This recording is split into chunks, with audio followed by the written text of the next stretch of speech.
It's the people that have left the biggest mark.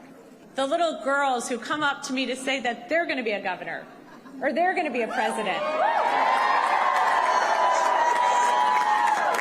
It reminds me of my own belief that anything was possible. Just a few minutes ago, Adam said to our daughters, "Your mom's going to be the governor of Virginia."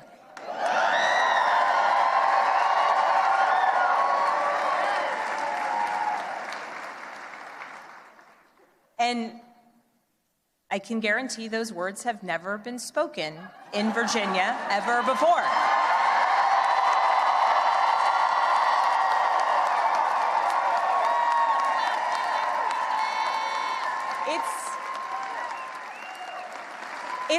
It's a big deal that the girls and the young women I have met along the campaign trail now know with certainty that they can achieve anything.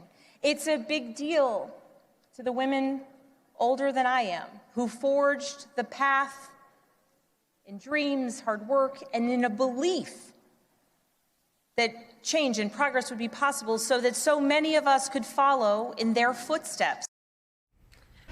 We're back. Alicia, Mikey Sherrill and Abigail Spanberger had whopping wins last night. So whatever the chatter was about, particularly Mikey Sherrill's campaign, which was a lot of hand-wringing, that was all inaccurate. And it may have been well-intentioned, but it was wrong. Her numbers were stunning.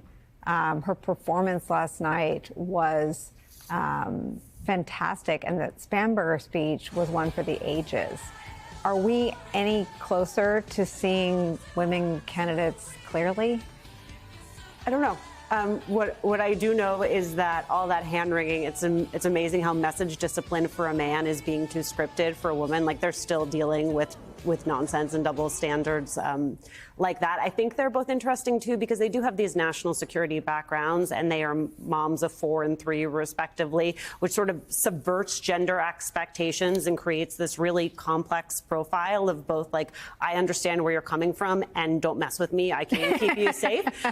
There was another gender dynamic that I thought was really interesting coming out of the exit polls, and my husband is a data science nerd, but he's given me permission to talk about exit polls this one time only, which is you saw young men coming out for both Democratic female candidates. And that is a big deal given this sort of swing that you have been seeing among young men towards the conservative movement. And at the same time, there was still a whopping gender gap in both states. There was 25 points between where Gen Z women were and where Gen Z men was. And I think as the Democratic Party moves forward, I would almost like put aside this question of the gender of the candidate and focus more on what is happening in the electorate between young women and young men.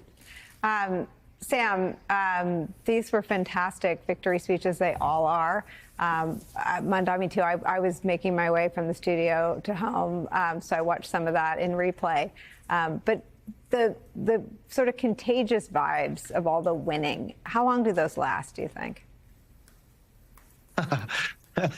I don't know. I honestly don't know. Certainly Democrats feel really giddy about what happened last night. You can see a future in which they feel like the map is expanded, where candidates see possibilities that didn't exist before, where a D+8 electorate actually opens up real chances for the Senate. That's contagious, right? If you're talking about contagious, that's the way it's going to go. There's be special elections between now and then. There always are. But obviously, everything comes down to the midterms.